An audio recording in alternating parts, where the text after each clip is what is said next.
Thank you for joining us here at noontime on Good Friday. I want to read these words to you from Matthew chapter 27, beginning with verse 45.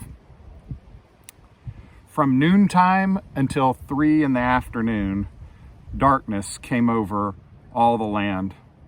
And Jesus cried out with a loud voice, Eli, Eli, lema sabachthani. That is, my God, why have you forsaken me? Some of the people standing there heard this, and they said, he's calling out for Elijah. But the rest said, let's see if Elijah comes to save him.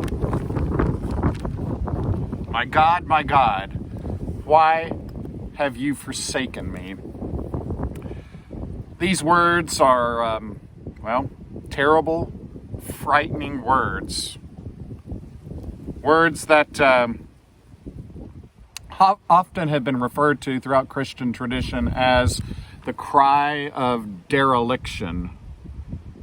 These are the words of God abandonment. They are words of doubt that God is with us, that God is with him. They're hardly the words that we expect to hear being spoken to God. Hardly the words that we expect a Messiah, the Son of God, to speak to God.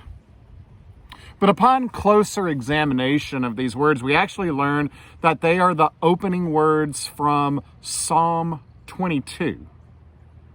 Jesus' cry from the cross, hear this fourth saying of his from the cross, they are actually words that are quoted from Psalm 22.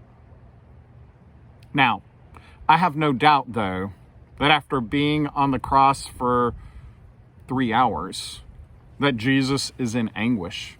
I have no doubt that Jesus is feeling somewhat abandoned at this moment.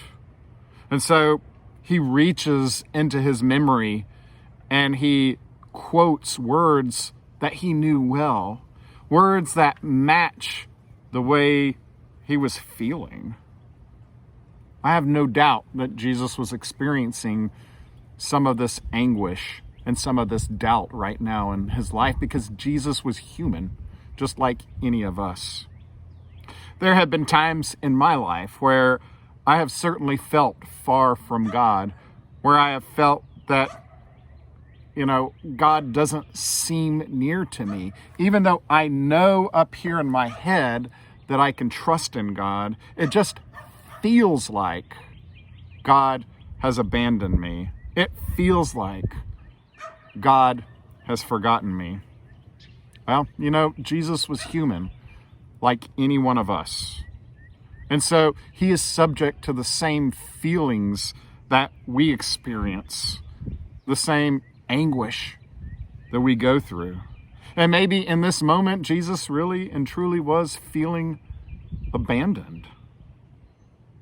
And so he drew upon some familiar words that he had heard spoken when he was a child, words that maybe he memorized as a teenager, words that he read over and over as an adult. I remember as a child learning scriptures. I remember memorizing scripture verses and prayers like the Lord's Prayer. I remember memorizing statements of faith like the Apostles' Creed. And there have been times in my life that I've gone to those prayers and I've gone to those statements of faith in my times of doubt and feeling uncertain. And I've gone to those scriptures like John 3:16 or Romans 8:26 through 28, or maybe Romans 12 verses 1 and 2, Hebrews 12 verses 1 and 2, 1 Corinthians chapter 13, the book or the chapter on love. I go to these scriptures in times of loss and times of need, and I recite them. I go to the prayer that Jesus taught his disciples, and I pray that prayer in those moments where I don't know where else to go. And so it's these words that I've memorized as a child that give me comfort in my times of anguish and in my times of need. And so Jesus went to Psalm 22. But the thing about Jesus going to Psalm 22 is he would have also known the other verses that followed. And so I want to read those first 5 verses of Psalm 22 to you. It starts off, my God, why have you forsaken me? Why are you so far from my deliverance and from my words of groaning? My God, I cry by day, but you do not answer, by night, and yet I have no rest. But you are holy, enthroned on the praises of Israel. Our fathers trusted in you. They trusted, and you rescued them. They cried to you, and they were set free. They trusted in you, and they were not disgraced.